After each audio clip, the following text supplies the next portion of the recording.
Hello everyone, my name is Dongying Li. I'm a postdoc fellow in Division of Bioinformatics and Biostatistics at National Center for Toxicological Research of the FDA. Before I start, I would like to thank the MCBIOS committee for this great opportunity to present my work here. It is truly an honor to be selected as one of the finalists of the Young Scientist Excellence Awards. Today, I'll be presenting an integrative approach that our group uses to discover functional associations between non-coding RNAs and RNA-binding proteins in mRNA regulation. Our group is interested in drug-induced liver toxicity because it's a major reason for clinical trial termination during drug development and drug withdrawal from the market after approval. We're dedicated to expanding our understanding of the molecular mechanisms underlying the toxicological processes. This may enable us to discover potential novel biomarkers for prediction and early detection of liver toxicity. While conventional studies often take on one or a small number of molecules at a time, which could be costly and time and labor consuming. Therefore, we would like to develop a high-throughput strategy that effectively combines bioinformatics analyses and wet lab assays. Here is an overview of our approach to identify important molecules contributing to liver toxicity. Our aim is to understand how long-non-coding RNAs or IncRNAs and RNA-binding proteins regulate mRNAs of protein-coding genes that are related to liver toxicity. In order to do so, we use high-throughput methods such as RNA-seq and mass spectrometry, as shown on the left-hand side, to generate data on three types of molecules: IncRNA, mRNA, and protein. In close connection with these are a series of well-designed wet lab assays, as shown on the right-hand side. These serves to kick off high-throughput data production as well as experimental validation. Throughout my talk, you can find the explanations of abbreviations at the bottom left corner of my slides. So, why are we interested in non-coding RNAs? As we now know that 98% of the human genome consists of non-coding genes. Therefore, producing a large number of non-coding RNA transcripts that used to be considered non-functional. However, over the past couple decades, these non-coding RNAs have been demonstrated to play important regulatory roles in many essential cellular processes, such as cell differentiation, proliferation, apoptosis, as well as cytotoxic responses to xenobiotics. The drawing here shows you that xenobiotics, such as drugs, can be detoxified by drug metabolizing enzymes, including cytochrome P450 enzymes, to generate non-toxic metabolites that can be eliminated out of the body. Meanwhile, inactive xenobiotics or pro-carcinogens can be activated through this biotransformation process, producing reactive metabolites that can induce toxicity. So obviously, the expression levels of the drug metabolizing enzymes are very important to xenobiotics-induced toxicity or metabolism. Studies have indicated that non-coding RNAs, in conjunction with nuclear receptors, are critical regulators of drug metabolizing enzyme expression. However, it is still largely unknown how IncRNAs regulate drug metabolizing enzyme expression. One of the major mechanisms for IncRNAs to regulate gene expression is to bind to mRNAs and decrease or increase their stability. IncRNAs can also serve as microRNA decoys to interfere the functions of microRNAs in gene suppression. MicroRNAs have been demonstrated by many studies to induce mRNA degradation during the process of gene silencing. So our question now is, whether and how IncRNAs regulate mRNA expression of key toxicity genes. To answer these questions, we designed a strategy as outlined here. First, we would identify differentially expressed IncRNAs in human hepatic hepar G cells treated with a classic liver toxin acetaminophen using RNA-seq. Next, we identify proteins interacting with these deregulated IncRNAs that are enriched in the liver using mass spectrometry and RNA-protein binding assays. Lastly, we profile mRNA regulation by IncRNA-binding proteins using siRNA-directed protein knockdowns and RNA-seq. I will be breaking down these steps in the following slides. So here is a workflow for step 1 to identify IncRNAs associated with liver toxicity. We treat human liver cells, hepar G cells, with 5 or 10 millimolar acetaminophen, which has been demonstrated to cause moderate or severe toxicity in these liver cells. Cells treated with the DMSO, the vehicle, were used as negative control. Total RNAs collected from the treated cells were subject to RNA-seq using an Illumina High-seq system.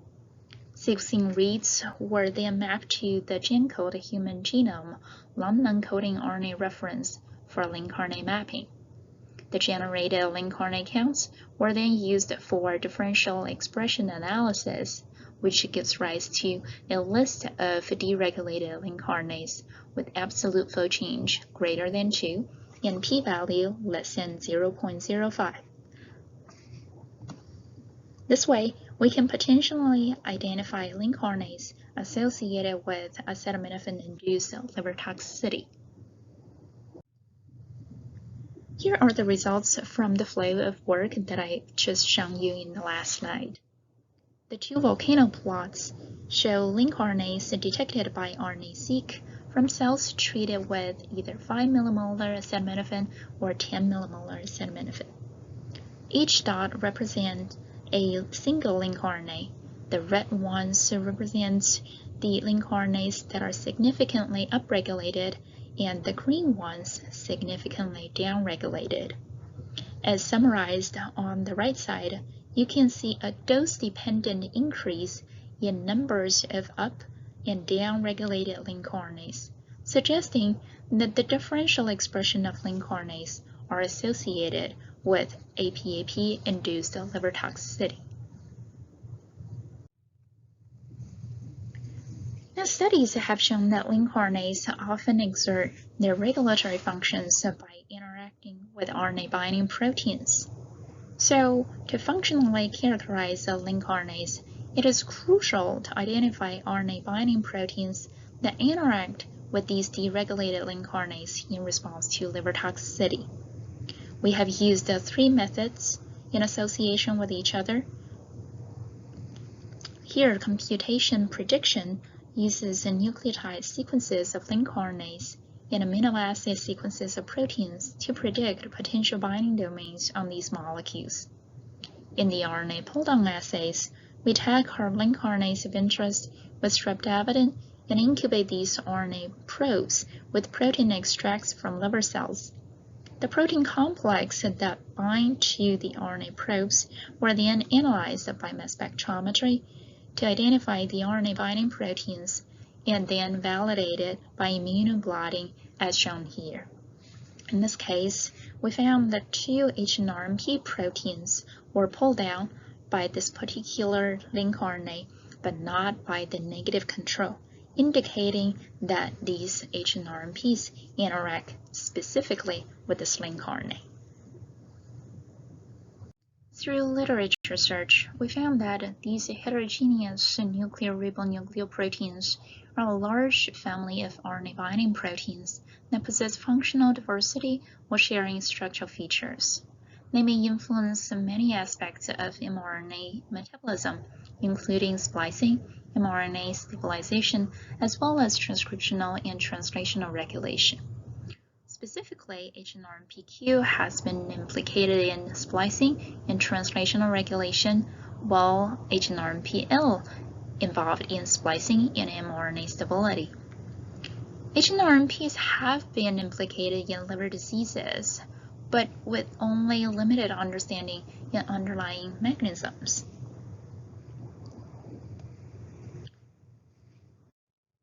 So to investigate the roles of hnRNP-Q and L place in potentially regulating toxicity genes, we use a loss-of-function assays in which siRNA specific to either hnRNP was transfected into hepatocyte cells. To evaluate the efficiency of siRNA-directed knockdowns, we collected the whole cell lysates from transfected cells and detected the proteins via immunoblotting using the specific hnRNP antibodies. As you see here, transfection of hnRNP-Q siRNA decreased the levels of 3 isoforms of hnRNP-Q detected by the specific antibody compared to the non-specific control. However, transfection of siRNA against hnRNP-L has little effect on the protein production of hnRNP-Q, and vice versa, as shown on the bottom for hnRNP-L knockdown. So these results demonstrated that siRNA-directed knockdowns for hnRNP-Q and hnRNP-L were specific and effective.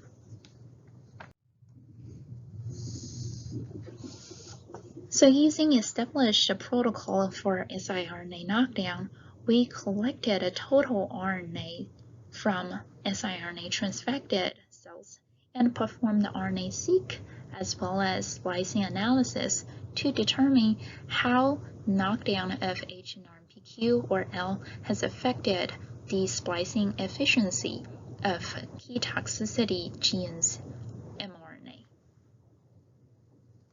As shown on the bottom of the slide, mRNA splicing is a process where the splicing machinery recognizes nucleotide sequences at the junction region within exon as well as intron, and cleave off the introns and ligate exons together to give rise to a mature mRNA consisting of only exon sequences.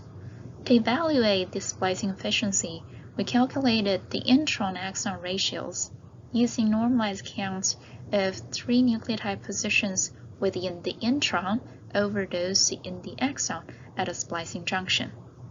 A higher intron-exon ratio indicates increased intron retention and thereby a decreased splicing efficiency. On the opposite, if the splicing is complete, there will be a little detectable intron counts, and then the intron-exon ratio will be close to 0.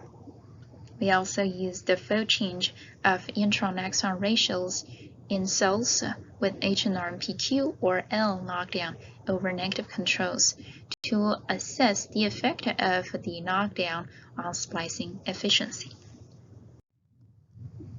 As shown in this table, out of a total 69 countable junctions in a panel of key toxicity genes, 22 were significantly upregulated in response to hnRNP-Q knockdown, suggesting loss of hnRNP-Q has led to an increase in intron retention, i.e. a decrease of mRNA splicing. Our results suggest that hnRNP-Q may facilitate mRNA splicing for these toxicity genes.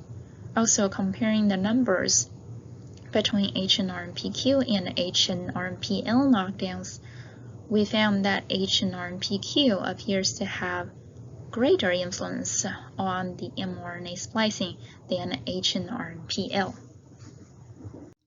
Here's an example showing a splice junction in CYP2E1, a major metabolizing enzyme in acetaminophen toxicity. We calculated relative proportion ratios that reflect the percentage break counts at each nucleotide position under one transfection condition among all 3. These percentiles can show us how each knockdown contributes to the read counts at each nucleotide position within the junction region. On the left side are 3 nucleotide positions within the exon next to the junction point, and on the right side are 3 nucleotide positions within the intron. 3 colors represents 3 transfection conditions: gray for the negative control, orange for hnRNP-Q knockdown, and green for hnRNP-L knockdown. As we see here, knockdown of hnRNP-Q, shown in orange, increased read counts of intranucleotide regions within this junction, confirming the splicing suppression caused by hnRNP-Q knockdown. Lastly, we assess the effects of hnRNP-Q and L knockdown on mRNA stability of our toxicity genes. To do so, we inhibited transcription by treating transfected cells with actinomycin D for 0, 6, or 12 hours. Do note that the net mRNA levels are determined by the number of mRNAs produced from transcription and lost through degradation. So upon transcription inhibition, any changes in mRNA levels would be due to mRNA degradation. So with the siRNA transfected and actinomycin D treated cells, we collected total RNA for RNA-seq and mRNA level analysis to investigate the effects of hnRNP-Q or L knockdown on the mRNA stability. And here are the results from the stability analysis. On the y-axis is the relative expression of a certain gene over housekeeping gene GAPDH, and on the x-axis is showing the time of treatment using actinomycin D to inhibit transcription. As we can see, compared to negative control, knockdown of either hnRNP-protein decreased the mRNA levels of NR1I2, an important nuclear receptor, as well as SALT2A1, a phase 2 metabolizing enzyme. And these results indicate that loss of either hnRNP-Q or L reduced the stability of these 2 mRNAs. That is also to say that these hnRNPs may exert stabilizing effects on these 2 mRNAs. In summary, we have effectively combined high-throughput methods RNA-seq, mass spectrometry, with the bioinformatics analysis and in vitro assays for mechanistic studies of liver toxicity. We identified a potential hepatotoxicity associated IncRNAs and their binding proteins through this strategy. And we generated new datasets of human liver cells for profiling of gene expression affected by the loss of hnRNP-Q and hnRNP-L. We discovered that hnRNP-Q compared to hnRNP-L has more impact on splicing efficiency, but similar effects on mRNA stability of key toxicity genes in human liver cells. For future directions, we would further analyze other toxicity-related genes and investigate the mechanisms and pathways underlying these liver toxicity induced by drugs. And we would like to perform qPCR to validate mRNA splicing and stability affected by hnRNP-Q or L knockdown. In addition, we would perform in vitro examination of the effects of hnRNP-Q or L knockdown on drug metabolism and toxicity. Finally, I would like to thank my supervisors, Dr. Wei Datong and Dr. Bai Dangning, for their guidance and mentorship throughout this project. And all the collaborators listed here have contributed greatly at different stages and on different aspects of this project. My fellowship is sponsored by Oak Ridge Institute for Science and Education. Last but not the least, I would like to thank MCBIOS committee again for this opportunity to present my work. Thank you all for watching this presentation.